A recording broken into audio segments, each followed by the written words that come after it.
Pizza? Apparently it tastes worse the longer it takes to deliver.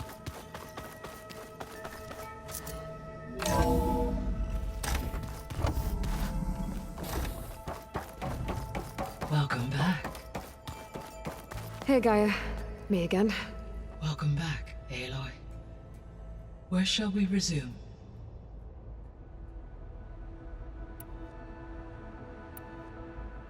Beta believes the Zeniths want to use the terraforming system to wipe out life on Earth.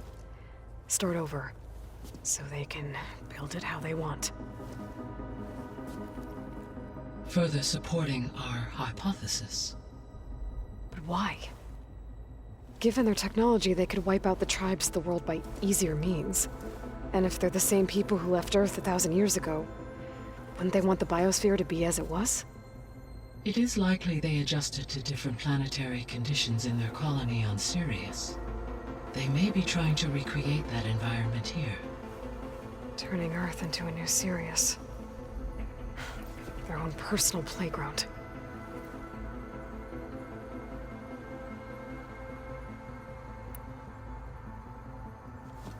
So the Zeniths are the same people who left Earth. Physically immortal. How'd they figure it out? From what we know of Far Zenith, it is plausible that prominent geneticists and engineers were offered a place aboard the Odyssey in exchange for their expertise. Given enough time, technology, and resources, any challenge can be overcome. Like how Minerva eventually generated the deactivation codes for the Pharaoh Plague. Exactly.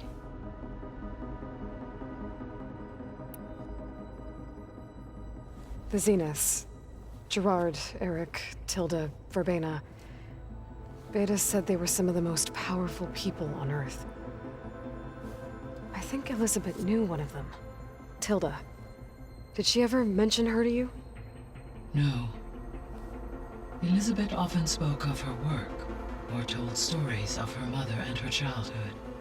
If she knew this Tilda, she did not disclose it with me.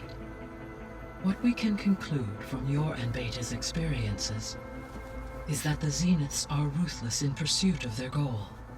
To protect life on Earth, they must be stopped. The extinction signal didn't just wake Hades.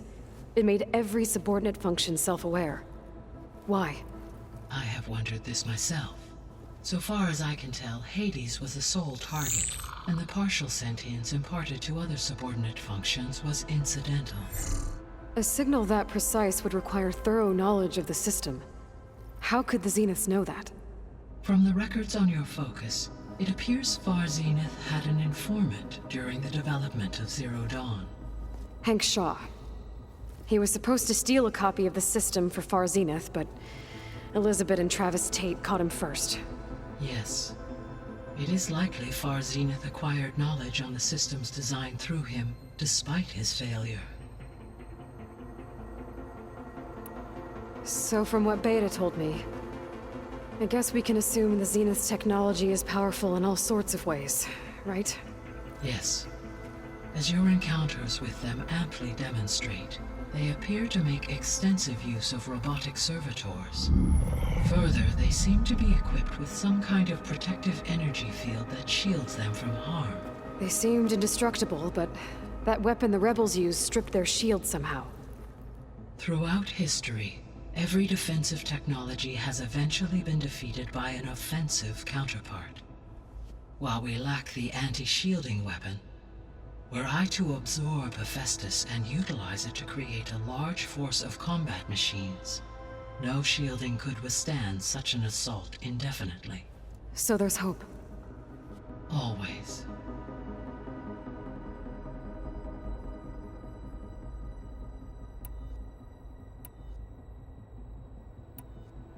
So I talked to Beta. Didn't learn much. It seems to me you did. From what she describes, the Zeniths controlled every aspect of her life, even as they shunned her. This Tilda was the first person she ever had contact with. An abrupt severance of such a relationship would be very emotionally damaging. Yeah, I guess you're right. So there's a few people here now, and they're learning. All about you, the ancient world. Almost like what was supposed to happen before Apollo was purged. Yes. While the loss of the Apollo database was catastrophic, there is still much that can be gleaned from the data you have uncovered. For instance, Varl has been reviewing the last recorded entries from those who perished during the Pharaoh Plague. Hearing their hopes and fears made him quite somber. Anything I should be worried about? I do not believe so. I have elected not to intervene, to allow him to process this on his own terms.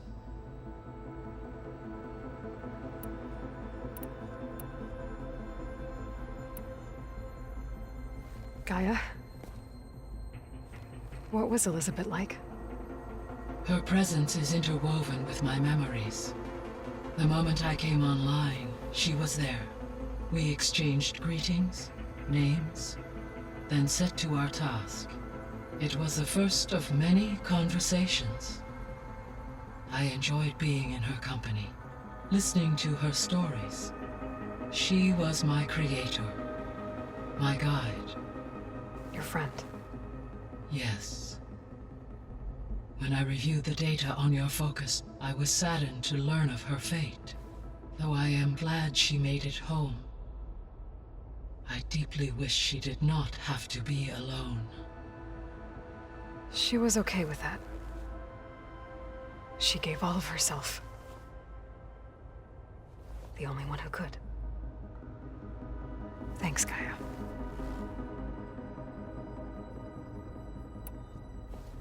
So, Project Zero Dawn. The greatest minds in the world, all working to build the terraforming system while the Pharaoh Plague devoured the planet. What was it like? Personnel worked in rotations, at all hours of the day. Resources and technology were secured from across the world. Within a month of the project's conception, I was launched and began my education.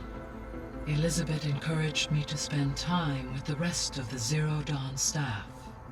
She said it was important to experience many personalities and perspectives to aid in my emotional development. What were they like? Scared, hopeful, determined. They were hurtling toward technological achievements on a scale never before attempted. I owe everything to their dedication. So the Hades Proving Lab, where I found the Gaia kernel. It used to be a Pharaoh research facility? Yes. Prior to appropriation by Zero Dawn, the facility was used to engineer and test advanced computer viruses. It appears to have been one of many research initiatives by Pharaoh Automated Solutions. I guess it wasn't enough to build automated killing machines. He wanted viruses to infect them with, too.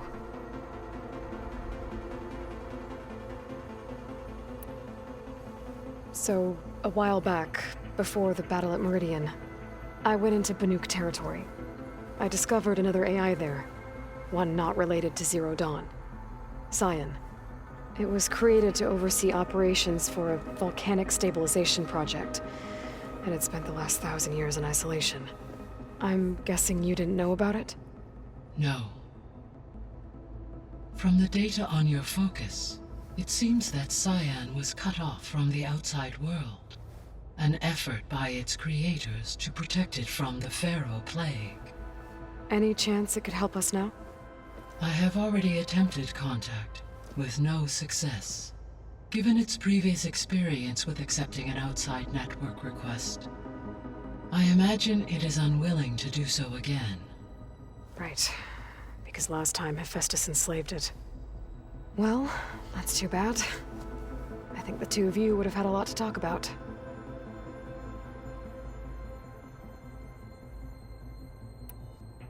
The processor Ether was installed on was part of an ancient war museum.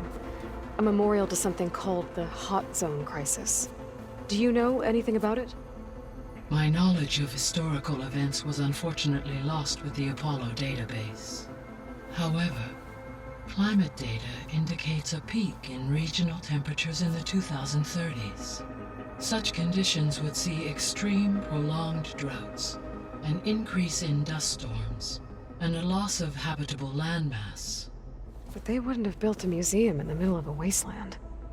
So I guess things got better eventually. Yes.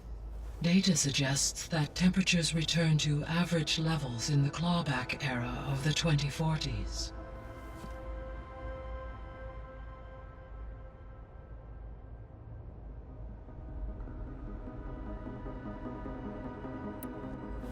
There was an ancient tank embedded in the bulwark, buried under a bunch of boulders.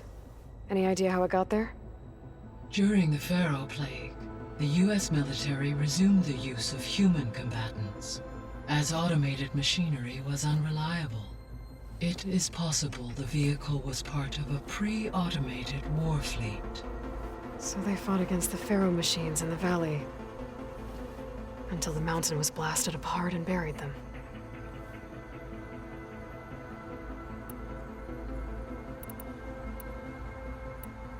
I should be going. Goodbye, Aloy.